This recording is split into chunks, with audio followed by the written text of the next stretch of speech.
Dê a luz, por favor. A gente vai dar continuidade à nossa série de mensagens em Romanos capítulo 8. Hoje nós já estamos na sexta mensagem e caminhando já para as 4 últimas mensagens. E hoje nós vamos falar nos versículos 28 a 30, está aí no slide para vocês também. Todas as coisas cooperam para o bem. Todas as coisas cooperam para o bem. Acho que é um dos textos mais conhecidos, não só de Romanos 8, mas de toda a Escritura, de todo o Novo Testamento. É um dos textos mais citados, frase de para-choque, muitas vezes. E a gente vai olhar para esse texto hoje, para esses 3 versículos, com muito carinho. A gente tem falado, né?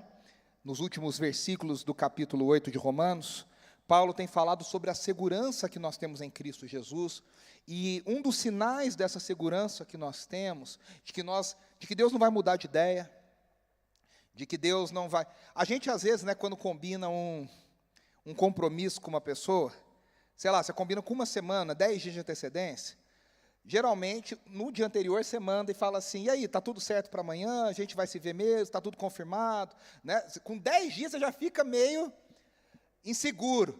Você imagina 2000 anos se passando, né? O pessoal fala, será que Jesus não está lá, meio distraído, está tendo, sei lá, uma apresentação celestial lá, alguma coisa, um circo de Soleil lá do céu, alguma coisa acontecendo, ele se esqueceu, se distraiu. Será que ele não esqueceu? E Paulo vai dizer que a grande certeza que nós temos é que o Espírito já foi derramado. Uma vez que o Espírito já foi derramado, significa que Deus não tem como voltar atrás da sua promessa, porque Ele já começou o processo de adoção. Os documentos já foram dados, a entrada no processo já foi dada. Nós simplesmente estamos esperando no que a gente chama de já e ainda não, a completude desse processo. A gente está esperando que tudo se carregue, tudo se complete e a gente chegue na plenitude daquilo que Deus prometeu.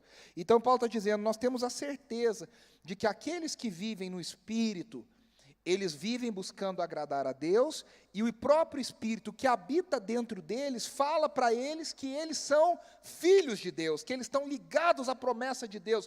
Em Romanos capítulo 9, Paulo vai começar a trabalhar a ideia de que esses filhos foram adotados, enxertados, é a figura que ele usa, na família de Deus original, que é Israel. E agora nós, os gentios, somos enxertados na família de Deus, que é Israel, mas aí ele diz, né, nem todo nascido em Israel é verdadeiro israelita, ou seja, né, só é salvo em Israel só é verdadeiramente filho de Deus e filho de Abraão quem crê em Deus através de Jesus. E nós somos enxertados nessa família. E aí na semana passada a gente falou sobre o papel do Espírito, que nesse intervalo de tantas incertezas, de tantas dores, esse Espírito geme em nós, junto com a criação, porque a criação está gemendo, querendo dizer, olha, eu fui afetada, o pecado me afetou, agora eu quero viver de novo para o que eu fui criado, eu quero viver da forma que Deus criou. Então, há um clamor na criação, há um clamor em nós, dizendo, o mundo não está como deveria estar. E esse Espírito que habita em nós, ele geme conosco, ele geme com a criação, dizendo, vai chegar, vai acontecer, vai chegar, vai acontecer, vai chegar. Ele gera em nós esse gemido. E esse gemido se manifesta muitas vezes quando nós não sabemos orar. Na verdade, mesmo quando a gente acha que a gente sabe orar, a gente não sabe. Porque a gente não tem a perspectiva de Deus para olhar para as coisas. A gente olha de uma perspectiva limitada. A gente olha de uma perspectiva temporal, a gente olha de uma perspectiva terrena. Mas o Espírito pega esse pedido de oração nosso, e ele traduz para o Pai de uma forma que ele diz, Pai, ele está querendo dizer isso, isso e isso, olha, ele está orando isso, mas na verdade entenda isso, isso e isso. Né, eu dei o exemplo aqui de pai e mãe, que a criança fala, e o pai fala, ele pediu um suco de laranja com gelo. E a pessoa que está de fora pensa, como é que você entendeu isso disso que a criança falou? E muitas vezes é o que o Espírito Santo faz com a gente, ele interpreta, ele traduz aquilo que nós queremos dizer para o Pai de uma forma que faça sentido na vontade do Pai. E aí eu até lembrei, né, que Jesus é o que está ao lado direito do Pai, dizendo, é no meu nome, é pela minha obra, é pelos meus méritos. Aceita esse pedido, acolha esse pedido.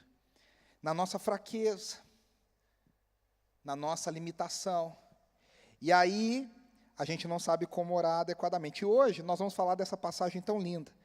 Como que todas as coisas cooperam para o bem daqueles que amam a Deus e daqueles que são chamados segundo o seu propósito. Vamos ler Romanos capítulo 8, 28 a 30, que diz assim: sabemos que todas as coisas contribuem juntamente para o bem de todos aqueles que amam a Deus, dos que foram chamados de acordo com o seu propósito.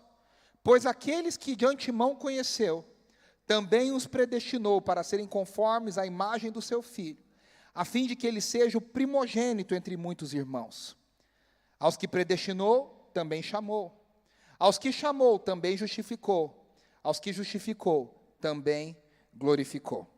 Nós vamos começar praticamente palavra a palavra, nesses 3 versículos.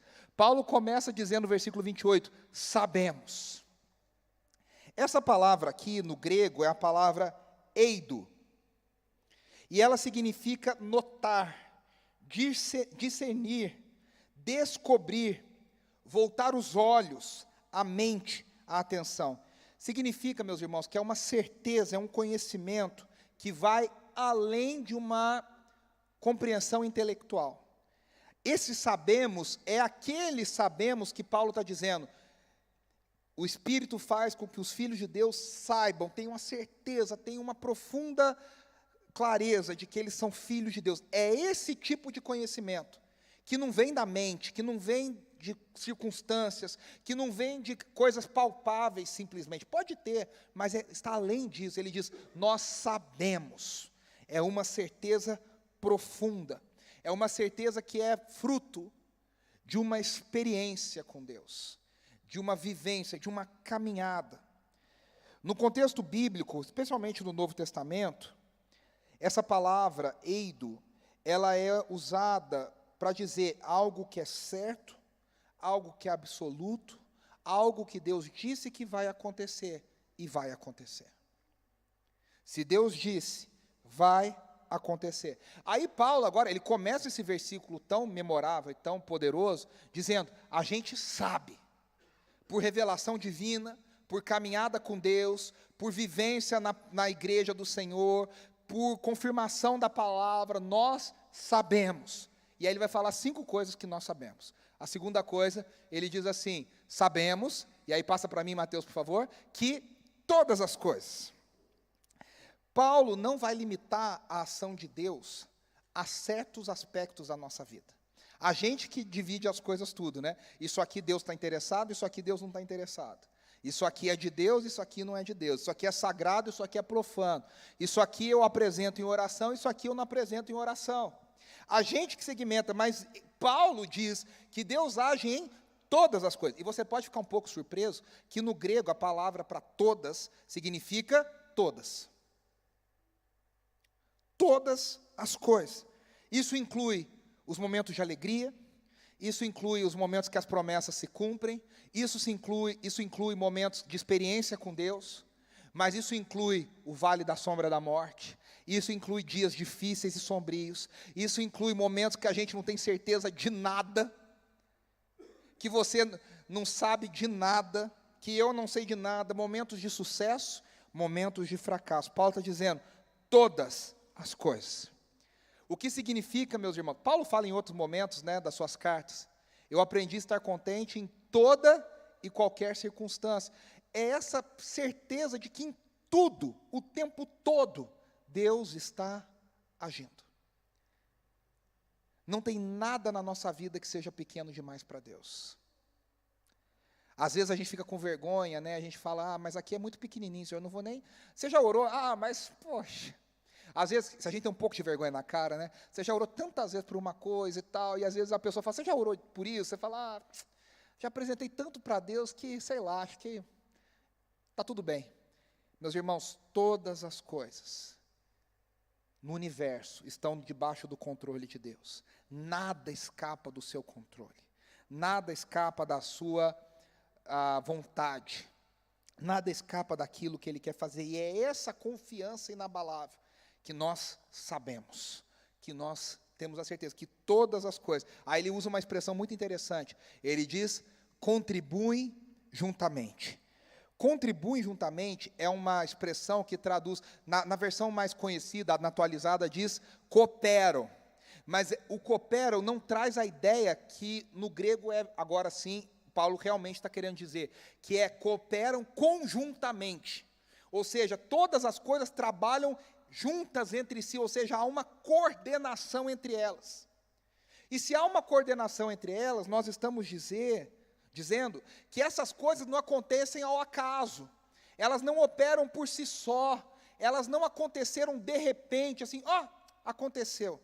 A gente tem um ditado no meio evangélico que a gente diz que o crente não acredita em coincidência, né? O pessoal até inventou o termo Jesuscidência, né? A gente acredita em Jesuscidência, porque a gente, na verdade, a gente entende que todas as coisas estão trabalhando conjuntamente, de forma coordenada, debaixo da ordem de Deus, para que as coisas aconteçam. O universo não é um mecanismo que funciona por si mesmo. O universo não é um organismo, um ente que... Existe uma ideia no desenvolvimento do pensamento ocidental, que lá no início da ciência, do Renascimento, século XVI, alguns cientistas cristãos, eles criaram o que é chamado de deísmo cristão. O que é o deísmo cristão? É a ideia de que Deus criou o mundo, mas Deus colocou o mundo para funcionar sozinho. Então Deus fica longe do mundo, olhando para o mundo, mas Ele não interfere no mundo. O grande exemplo dessa visão é um relógio de corda. O relojoeiro fez lá, montou, preparou, deu a corda no relógio e deixou o relógio funcionando sozinho. Então, para esses cientistas, quando eles começaram a descobrir, e todos esses grandes cientistas que a gente ouve falar, a maioria deles era cristão, da lei da gravidade, lei do atrito, lei da ação e reação, lei disso e daquilo, eles estavam querendo dizer, olha, o mundo, Deus colocou regras que o mundo funciona sozinho. É verdade que o mundo tem essas regras que funcionam sozinhos, que Deus estabeleceu. Agora, nada no universo está ao acaso. Nada no mundo acontece por acaso. Deus tem plena ação e agência sobre todas as coisas. E quando Deus interfere no que Ele mesmo estabeleceu, a gente chama isso de milagre. É quando Ele tira a ordem natural e coloca uma ordem diferente, que é a ordem sobrenatural. E aí a gente fala, olha, houve um milagre, houve uma interrupção da ordem natural, houve uma manifestação sobrenatural, e depois o mundo volta para a sua ordem natural. Mas a gente acredita que todas as coisas, o cristão não vai como a música do Titãs diz, né? O acaso vai me proteger enquanto eu andar distraído. O cristão não anda distraído e não acredita que o acaso protege. Nem na filosofia Zeca Pagodinho, deixa a vida me levar. Né? A gente acredita que Deus está operando em todas as coisas, em todas as circunstâncias, em todos os momentos, para que as coisas trabalhem conjuntamente. E nesse sentido, a gente não precisa ter medo da vida. Por isso que a gente fala, eu não temerei as más notícias. Não é que você acha que as más notícias não vão chegar. Má notícia é má notícia. É difícil, é duro. Mas a gente não teme porque a gente fala, acima da má notícia está o Senhor. Acima do dia difícil está o Senhor. No dia nublado, Deus continua lá. Eu tenho um amigo que é comissário. E eu não sei vocês, eu ando de avião, não muito tranquilo. Assim, tranquilo, não ando. Então, eu tinha muito medo de turbulência. Ainda quando dá umas turbulências assim, né? É complicado. E aí o meu amigo que é comissário, ele fala assim, Renato, a gente aprende no curso que turbulência não derruba avião. Turbulência não derruba avião. Os aviões caem por outros motivos, mas turbulência assusta, dá medo e tudo, mas não derruba avião. Aí toda vez que eu estou no avião que dá uma turbulência, eu fico assim, turbulência não derruba avião, turbulência não derruba avião, turbulência... Ali recitando o mantra para ver se eu acredito, né, em algum momento. O crente, quando ele entende que Deus está em todas as coisas, meus irmãos, é todas as coisas. Tem notícia que, olha... E assim, né? A nossa vida está complicada, né? A gente abre o celular de manhã, você não sabe o que vem, né? Dólar quase R$ 6, não sei, guerra não sei aonde, vírus e bactéria não sei do que, e olha que a coisa está complicada. E a gente fala, o Senhor está trabalhando. Romanos 8:28, na NVT, na nova versão transformadora, eu acho muito legal, diz assim: e sabemos que Deus faz todas as coisas cooperarem para o bem, ou seja, é Deus que faz. Aqui está um sujeito oculto, mas na NVT está o sujeito claramente. Deus faz com que todas as coisas cooperem para o bem. E aí, a palavra no grego é sim, ergon. Sim, ergon. Você consegue, sinergon, sinergia. É de onde vem a nossa palavra sinergia, que significa união de forças. Paulo está dizendo que Deus une forças para que essa ação do que Deus está controlando trabalhe para o nosso bem. É interessante que, antes da gente falar do bem, o Tim Keller fala uma coisa que eu gosto muito sobre essa passagem. Ele diz que os cristãos, eles não acreditam que o mundo seja um lugar agradável. Porque as pessoas que não são crentes, ela pensa, olha para a gente falando isso e pensa assim, o crente é bobo, o crente é inocente, o crente é iludido, porque acontece coisa ruim, ele agradece, acontece coisa difícil, ele agradece, morre não sei quem, ele agradece. Pode passar uma ideia de que a gente é tolo. Mas Paulo está dizendo uma coisa muito diferente. O crente, ele não nega o sofrimento, ele sofre, ele sente. Mas a gente consegue transcender o sofrimento. A gente sabe que o mundo não é um lugar fácil. Se tem alguém que não é iludido, é o cristão que lê a Bíblia e entende o que a Escritura diz. O mundo é ruim, o mundo está caído, o pecado afeta todas as áreas da vida. Não há um justo sequer sem Deus. Mas, então, eu me lembro de um pastor Ariovaldo Ramos, há muitos anos, eu ouvi, quase 20 anos atrás, eu ouvi ele contando um testemunho, que ele estava conversando com uma pessoa, evangelizando uma pessoa, e a pessoa falou para ele, pastor, mas eu não consigo acreditar em Deus, porque tem muita criança que nasce com deficiência, criança especial, é uma coisa tão triste, por que essas crianças inocentes nascem assim? E aí ele pegou e falou para a pessoa assim, engraçado, eu acredito em Deus pelo mesmo motivo. Aí a pessoa olhou e falou, mas eu estou falando que eu não acredito por isso, o senhor está dizendo que acredita por isso? Como? Ele falou, meu querido, eu fico pensando que era para todos nós nascermos assim. Se não nascemos todos assim, com deficiências, com problemas, com dificuldades, com incompatibilidade à vida, é a manifestação da graça do Senhor. Tudo de bom, na verdade a gente fala assim, como é que Deus deixa acontecer coisas ruins? Não, diante do pecado que entrou no mundo, a pergunta é outra, a pergunta é, puxa, a graça de Deus permite que a gente viva coisas boas, porque era para ser tudo ruim, era para ser tudo morte, era para ser tudo escuridão. Se a gente tem luz, se a gente tem vida, se a gente tem amor, é a graça de Deus. Então, o cristão, ele não acredita que o mundo é fácil, que o mundo é bom. Pelo contrário, a gente louva a Deus, mas a gente entende que a nossa visão positiva não é um sinal de tolice, é um sinal de que a gente entende que a soberania de Deus está acima de todas as coisas. Aí ele diz que todas as coisas contribuem juntamente para o bem. A promessa não é que todas as coisas que acontecem são boas, é que todas as coisas contribuem para o nosso bem, mesmo que elas não sejam boas inicialmente. Acontece coisa ruim com quem crê no Senhor? Acontece. Acontece coisa difícil? Acontece. Todos nós somos prova disso. A gente passa pelas mesmas coisas. O que a gente entende é que essas coisas ruins, Deus faz com que elas trabalhem para o nosso bem. Deus faz com que elas ajam num propósito maior para aquilo que Deus quer fazer em nós. Ele entrelaça todas as coisas. Meu querido amigo Estênio Março, poeta, gênio, talvez um dos maiores poetas cristãos do Brasil. Ele tem uma música que é uma obra-prima, e essa música se chama O Tapeceiro, e ele diz que todos os fios estão entrelaçados, Deus entrelaçou todos os fios. E a gente olha do lado ao contrário e a gente não entende, porque você vê tudo do lado oposto, você vê tudo do lado contrário. E Deus está traçando, e Deus está fazendo, e Deus está colocando, e tira, e põe, e você está pensando, onde ele vai chegar com tudo isso? E aí ele diz na música, quando você olha do lado certo, aí você vê que todas as coisas fazem sentido. Todas as linhas estão lá por alguma coisa. Todas as cores estão lá por alguma razão. Deus sabia desde o início o que Ele queria fazer no final.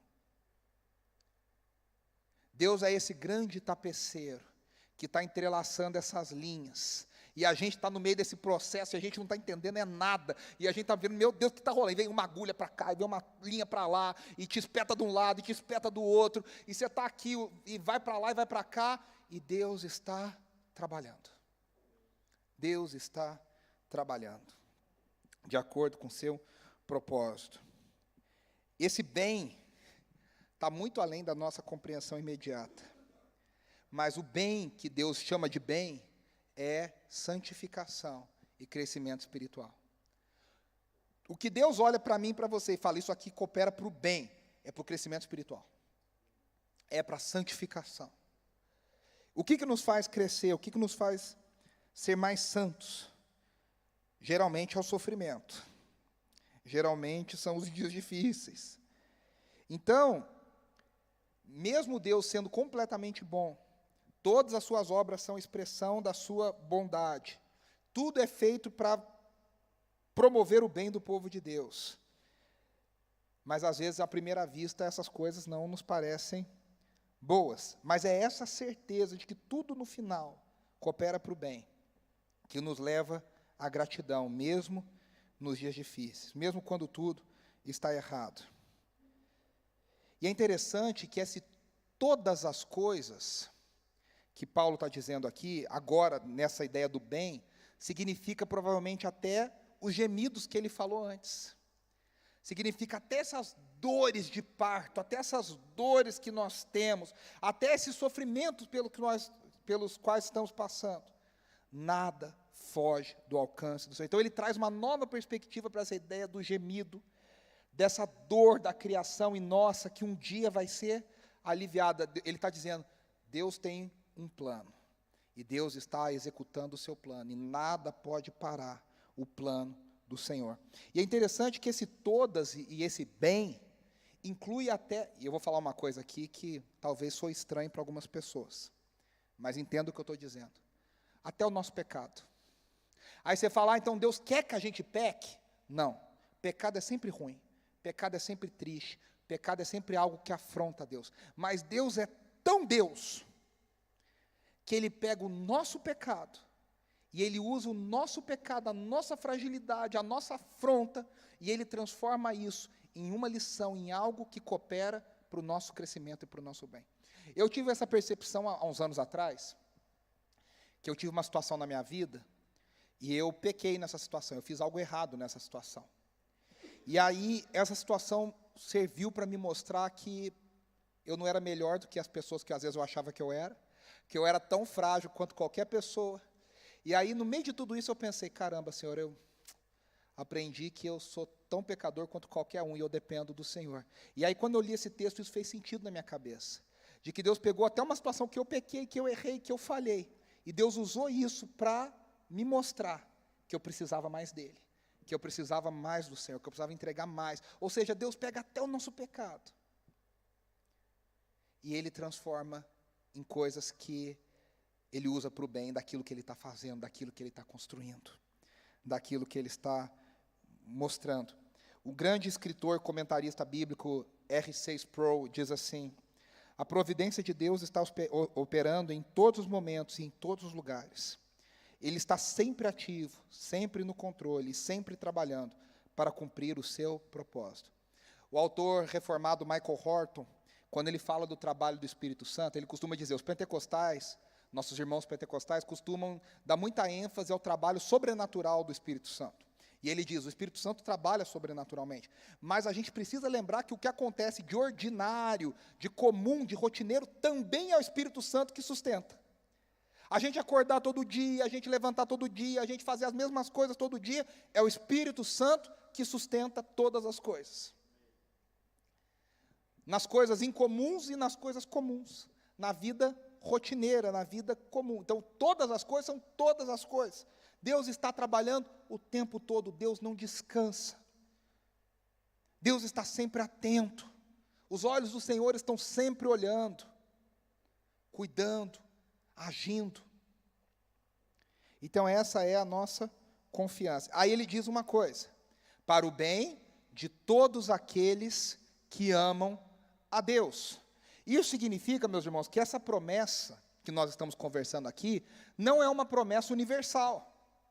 Ela é uma promessa limitada. Todas as coisas contribuem conjuntamente para o bem daqueles que amam a Deus. O idioma grego, ele tem uma forma de ser escrito que a ordem das palavras importa muito.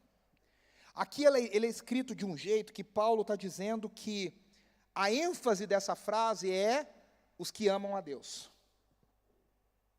O que importa, Paulo está dizendo, essa promessa é para aqueles que amam a Deus, aos crentes. Aí você vai dizer, então Deus não age em benefício do mundo inteiro? Age. A Bíblia diz que a chuva cai sobre justos e injustos. A bênção do Senhor, ela vem sobre justos e injustos. Né? A gente costuma dizer que o ateu, para dizer que Deus não existe, ele puxou um ar que Deus deu. Né? Ele para dizer, Deus não existe, ele respirou 3 vezes, 3 fôlegos, que Deus deu o ar para ele. Agora, isso não significa dizer que as promessas de Deus são para todo mundo. Deus age num certo nível para todo mundo. Algumas promessas de Deus estão exclusivas para o seu povo, para os seus filhos. E essa limitação é necessária, sabe por quê?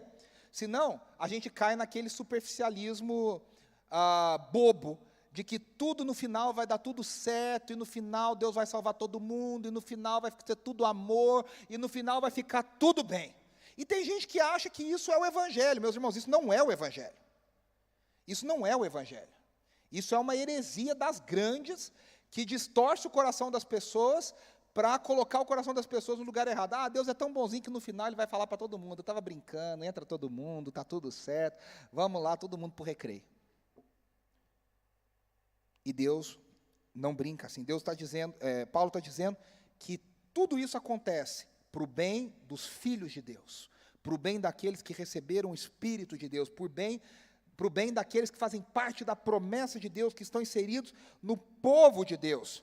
Ou seja, a implicação contrária é de que elas não concorrem para o bem conjuntamente daqueles que não amam a Deus. Quem não ama a Deus, nem todas as coisas cooperam para o bem delas. Porque o bem, meus irmãos, é salvação. E no final essas pessoas não vão ser salvas. Então como é que eu posso dizer que todas as coisas cooperam para o bem, se no final essa pessoa vai experimentar condenação? Só pode ser para o nosso bem, porque no final Deus vai falar, no nome de Jesus, no poder do Espírito, você está salvo. Então, Paulo é muito direto ao dizer, no capítulo 1 de Romanos, Paulo diz assim, versículo 24, que Deus entregou os rebeldes, os que não creram em Jesus, aos seus próprios desejos dos seus corações. O que Paulo está dizendo é o seguinte, o pior castigo que Deus pode dar para as pessoas, sabe qual é? Que os desejos dos seus corações sejam cumpridos. A pior coisa que Deus podia falar para mim e para você é falar, então o que você quer vai acontecer. Porque no final esse caminho é morte. Então, quando Deus olha para quem não está disposto a obedecê-lo, quem não tem a mente renovada, quem não tem um coração cativado, quem não tem a habitação do Espírito, essa pessoa não está disposta a obedecer a Deus. Então, o final do caminho é o Deus falar, então tá bom, a consciência de vocês está tão corrompida, façam o que vocês quiserem. E o final é morte. O final é destruição. A punição é que elas recebem o que elas querem. Loucura, né? Então, isso significa que as coisas que para nós, povo de Deus, são boas, para quem não é povo de Deus, são coisas ruins. É bom para quem está nessa perspectiva, mas é ruim para todo o resto. Paulo fala isso, as coisas da carne são loucura para quem vive no Espírito. E as coisas do Espírito são loucura para quem vive na carne. Então, o amor a Deus, a gente achar que a vontade de Deus é algo bom, já é um sinal de que a gente faz parte do povo de Deus. Porque as pessoas que não fazem parte do povo de Deus olham para a vontade de Deus e falam: esse Deus é maluco, esse Deus é tirano, esse Deus é cruel. O Chico Buarque tem uma música que ele fala: será que o Deus que criou terra e céus é tão cruel, que ele fez as terras que jorram leite e mel, para girar em torno do Criador? Ele está falando sobre o prazer sexual nessa música. E aí é uma história que a menina se consagra a Deus. É uma história bem pesada, mas ela se consagra a Deus. E fala que ela não vai ter relações sexuais porque ela entregou para Deus. E aí ele pergunta: o Deus que criou o sexo, o Deus que criou o prazer, criou para quê se não é para desfrutar? E ali nós temos duas visões erradas. Nós temos as visões erradas de pessoas que entendem que o cristão não precisa desfrutar da vida, não pode desfrutar de prazer, e a visão de quem olha para as coisas de Deus e fala: essas coisas aí são de louco, gente, esse Deus é cruel, esse Deus é tirano. Porque essas pessoas não têm a mentalidade do Espírito, não têm um amor a Deus, elas pensam de acordo com a carne. Então, uma das melhores maneiras pelas quais eu e você podemos saber se nós amamos a Deus ou não, é como nós reagimos à adversidade. No dia difícil, como eu e você reagimos? Qual que é a nossa reação primeira? Como que a gente percebe? Se a gente olha e fala: Senhor, está doendo, está difícil, mas eu creio que o Senhor está fazendo algo. Esse é um sinal de que nós estamos entendendo que Deus está fazendo, o Espírito Santo está trabalhando em nós. Dr. Martin Lloyd Jones, grande pregador galês, diz assim: acredito que Paulo tivesse uma razão muito especial para usar o termo amam em vez de creem. Você viu? Ele falou de todos aqueles que amam, não de todos aqueles que creem em Deus. Uma das melhores maneiras pela qual podemos decidir de imediato se amamos a Deus ou não é por nossa reação à adversidade. Muitas pessoas, quando as provações e tribulações se levantam, desistem, sentem-se decepcionadas. E aí ele diz, continua, que foram chamados de acordo com o seu propósito. Passa para mim, Mateus, por favor, já estamos no outro já. Isso. Aqueles que amam a Deus são descritos de outra forma. Quem ama a Deus é quem foi chamado de acordo com o seu propósito. Deus nos chamou para um propósito eterno. Qual é esse propósito? Que a gente se torne a imagem do seu Filho, Jesus Cristo. Eu vou ler de outro jeito aqui, se a gente juntar tudo que a gente falou, preste atenção. Para aqueles que amam a Deus, o Senhor soberanamente entrelaça os fios de todas as circunstâncias, toda influência, todo átomo, toda ideia com as quais eles se deparam, com o propósito de criar o bem moral dentro deles, aqueles a quem chamou para se unirem a Ele em seu plano redentor para o mundo. Versículo 29 diz assim, pode passar, por favor? Agora que nós somos chamados para que esse bem, que esse propósito é que a gente se pareça com Jesus. O versículo 28, na verdade, é uma pergunta.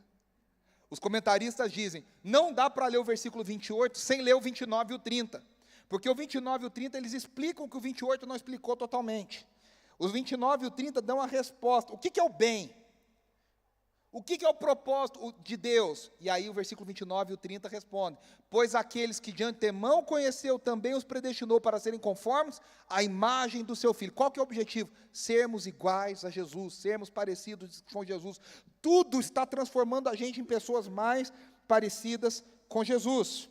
Então vamos para a primeira parte. Aqueles que de antemão conheceu. Aqui é interessante porque a gente vem entrando em umas polêmicas e eu vou tentar não entrar nessas polêmicas porque elas não interessam aqui. E quem sabe o que eu estou falando, eu estou falando de calvinismo, arminianismo, Deus conhece, Deus predestinou, Deus não predestinou. E veja, você pode ler esse texto em paz no seu coração, sem... e eu vou tentar fazer isso. Primeira coisa que eu vou dizer que tem gente que fala, Deus conheceu de antemão, porque Deus já sabe o futuro. Então, Deus olhou lá de trás, Deus viu o futuro e já sabe o que vai acontecer. Não é isso que esse texto está falando. Na teologia paulina, na construção em grego, na construção do pensamento, Paulo está dizendo que Deus, Ele sabe, porque Ele decidiu nessas coisas que Ele está fazendo, que cooperem para o bem, quem iria crer nele. Aqui o conhecer não é de, eu sei quem que é. É o conhecer, que nem Jesus fala, apartai-vos de mim, porque eu nunca vos conheci. Não é que Jesus nunca viu essas pessoas, é que essas pessoas nunca tiveram um relacionamento real com Jesus. Então aqui o que está dizendo é, pois aqueles que Deus de antemão já separou, Deus de antemão já preparou, Deus de antemão já sabia. É a mesma relação de Israel no Antigo Testamento. Paulo compreende que agora os gentios também são trazidos para essa comunhão mediante o Filho de Deus, e Deus já os conhecia de antemão. Então, de certa forma, não foi a gente que escolheu a Deus, foi Deus que nos escolheu.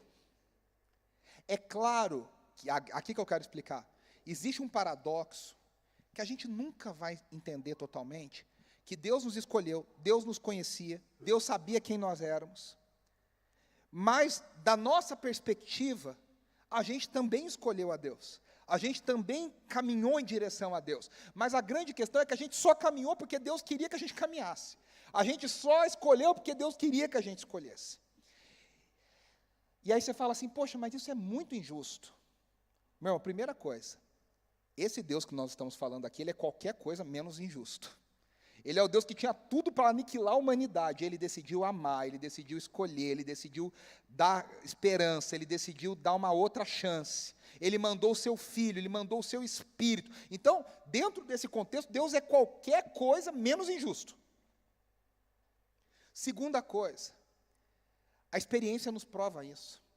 Tem gente que tem experiência com Deus, tem gente que tem vivência com Deus, tem gente que tem todas as oportunidades, e o coração da pessoa não se quebra diante de Deus. Eu já falei isso. Tem gente que passa na porta da igreja, escuta um acorde, cai chorando e a vida dela é completamente transformada. Tem gente que tem 85 anos de escola dominical e o coração não é transformado. E eu te pergunto, por quê? Eu não sei a resposta. Jesus garante que tem 4 tipos de solo. Desses 4 tipos, 3 não vão frutificar para a salvação. Ou seja, eu não vou falar de 75% e 25%, que seria ousadia da minha parte. Mas, no mínimo, Jesus está dizendo que a maioria das pessoas não faz parte da promessa. Não foi conhecido por Deus de antemão. Então, Paulo está dizendo, pois aqueles que ele de antemão conheceu, Paulo está olhando para nós, está dizendo, meus irmãos, olha que coisa linda, a gente não faz parte de Israel, a gente não faz parte das promessas para Abraão, inicialmente, para Abraão, para Isaac, para Jacó, a gente fazia parte de um outro povo, estava longe do Deus de Israel, não tinha acesso à revelação do Deus de Israel, mas Deus, na sua soberania e na sua eternidade, Ele, lá atrás, já sabia que nós éramos parte do seu povo. Isso é muito lindo. Deus, na sua soberania, já olhou lá de trás, e Ele falou, aquele me pertence, aquele me pertence, aquele me pertence, aquele me pertence. E aí Ele diz, né, aqui é prognóstico, né, o antemão conheceu, Ele conheceu com antecedência, conheceu Ele intimamente. É o conhecimento, aquele conhecimento escrutinador, aquele conhecimento que Deus tudo sabe. A palavra nem me chegou na boca, mas Deus já sabe. Ele já nos conhecia. Isso significa alguma coisa também, né? Que Deus nos escolheu enganado. Tem gente que acha que Deus escolheu enganado e fala, no dia que Deus descobrir quem eu sou, meu irmão, Deus sabe tudo, e mesmo assim Deus nos escolheu.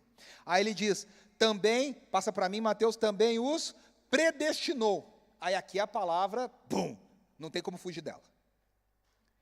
O que significa? Se Deus conheceu intimamente, ativamente, Ele deu um destino.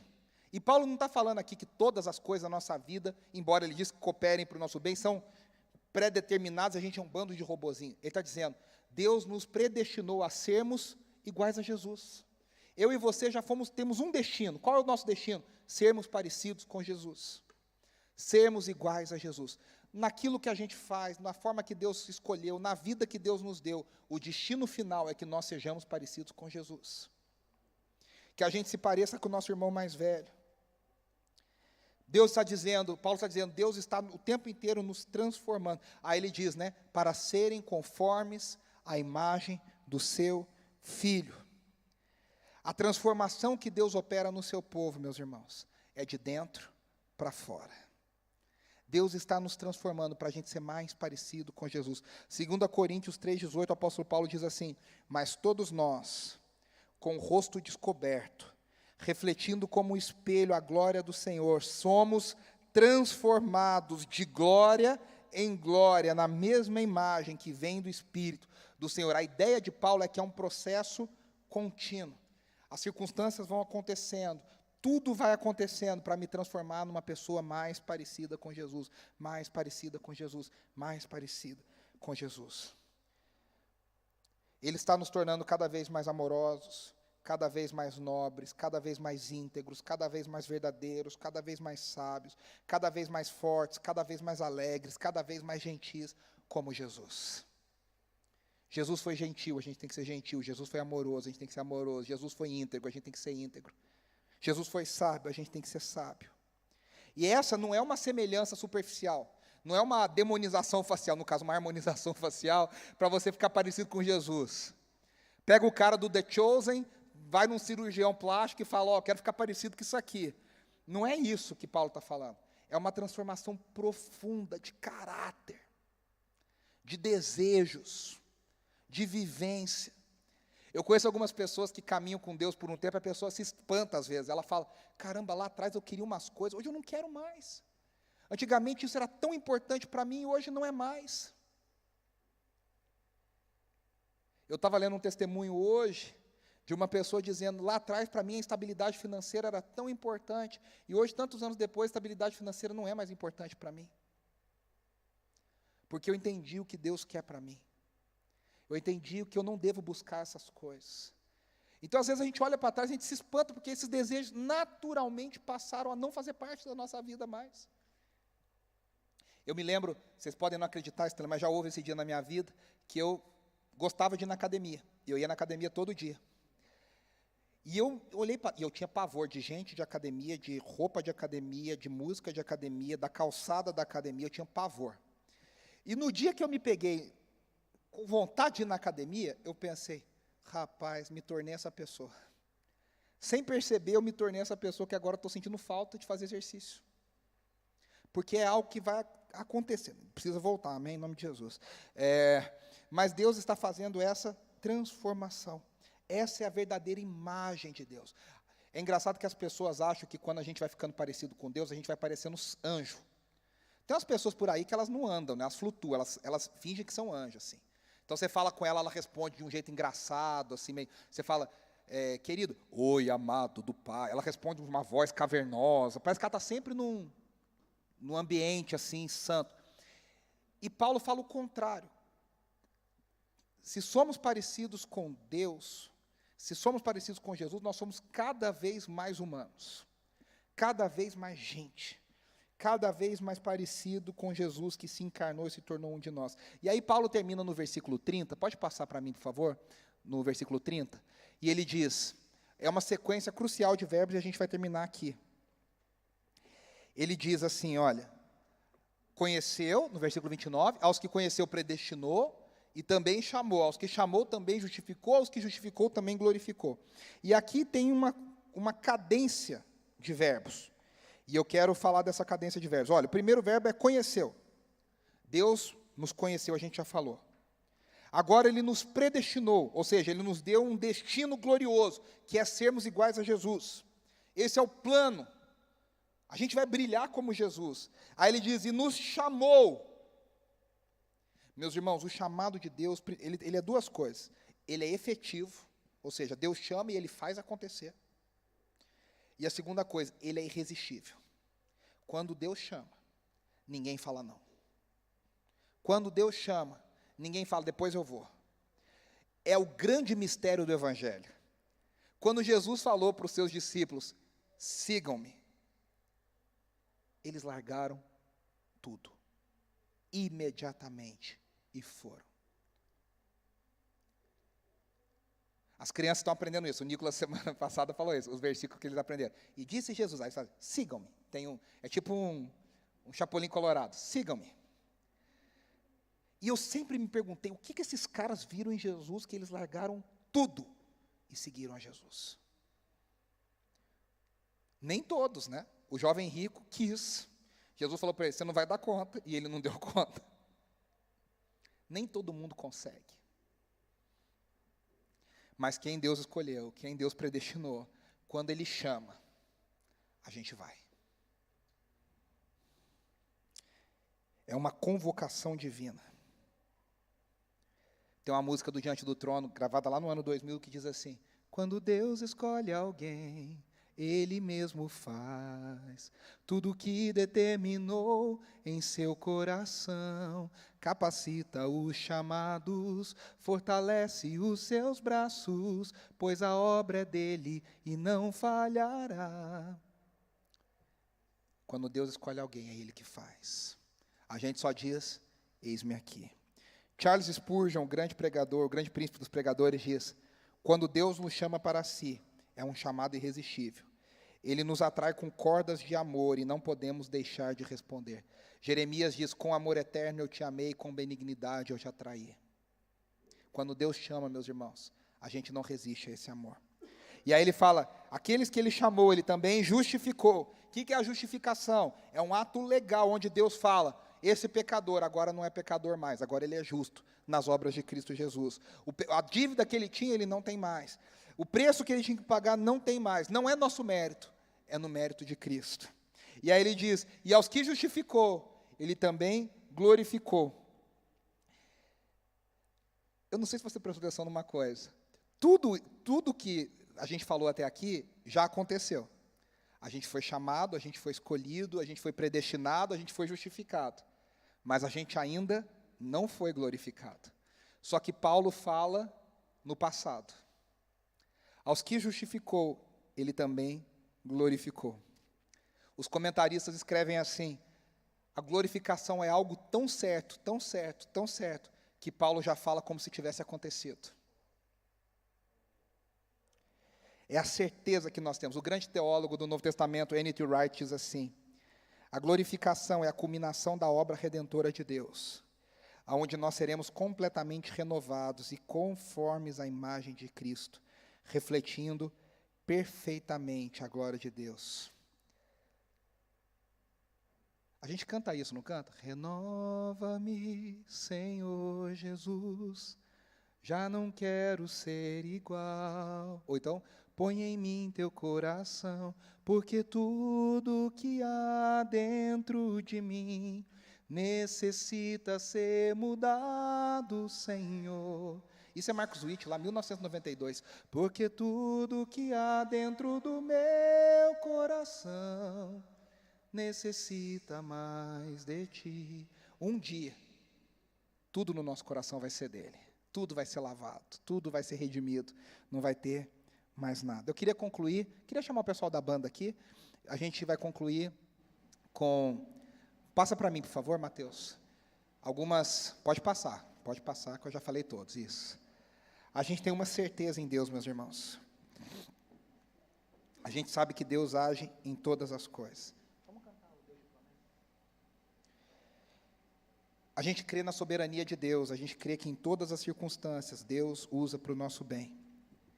E nós cremos no propósito divino. Deus tem um propósito para mim e para você. Qual é? Sermos parecidos com Jesus. E aí eu quero dar 3 aplicações práticas para vocês. Pode passar, por favor? A gente precisa aprender a confiar na providência de Deus. Tudo o que acontece, Deus está por trás. A gente precisa ter gratidão nas dificuldades. As dificuldades estão nos transformando em pessoas mais parecidas com Jesus. E a gente precisa responder ao chamado. Tem uma música muito antiga do Asaf Borba que diz: eis-me aqui, eu livre estou ao teu dispor, para onde tu quiseres me enviar. Me coloco submisso a ti, Senhor, para o teu querer em mim realizar. Já foi essa, vamos essa mesmo. Eis-me aqui, eu livre estou ao teu dispor, para onde tu quiseres me enviar. Me coloco submisso a Ti, Senhor, para o Teu querer em mim realizar. Hoje eu vou matar essa banda. Eu quero ser Senhor amado,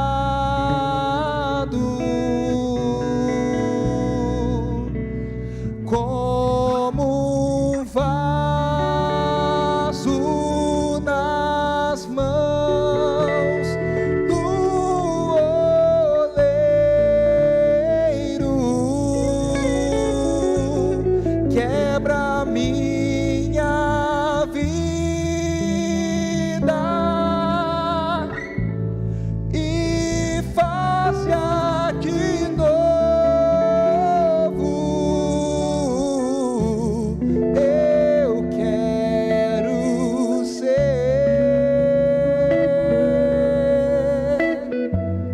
eu quero ser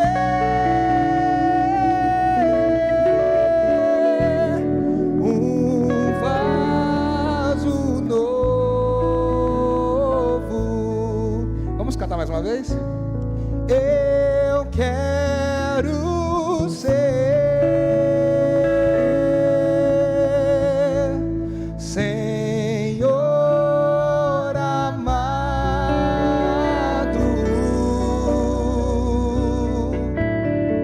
como um vaso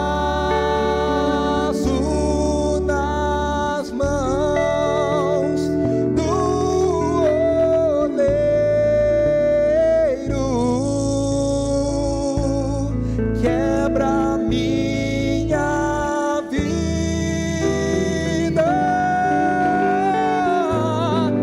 e faz-a de novo.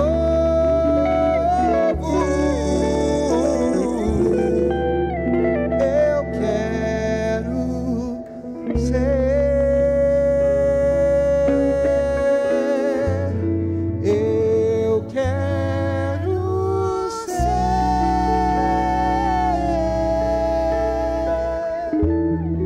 um vaso novo,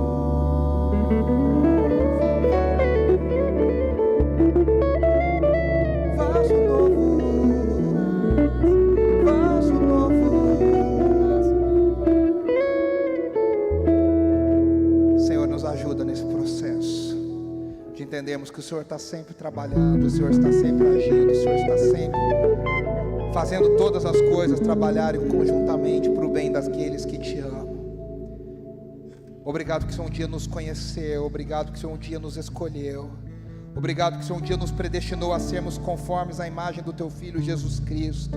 Obrigado que o Senhor um dia nos justificou em Cristo Jesus e nos tornou herdeiros e co-herdeiros com Cristo.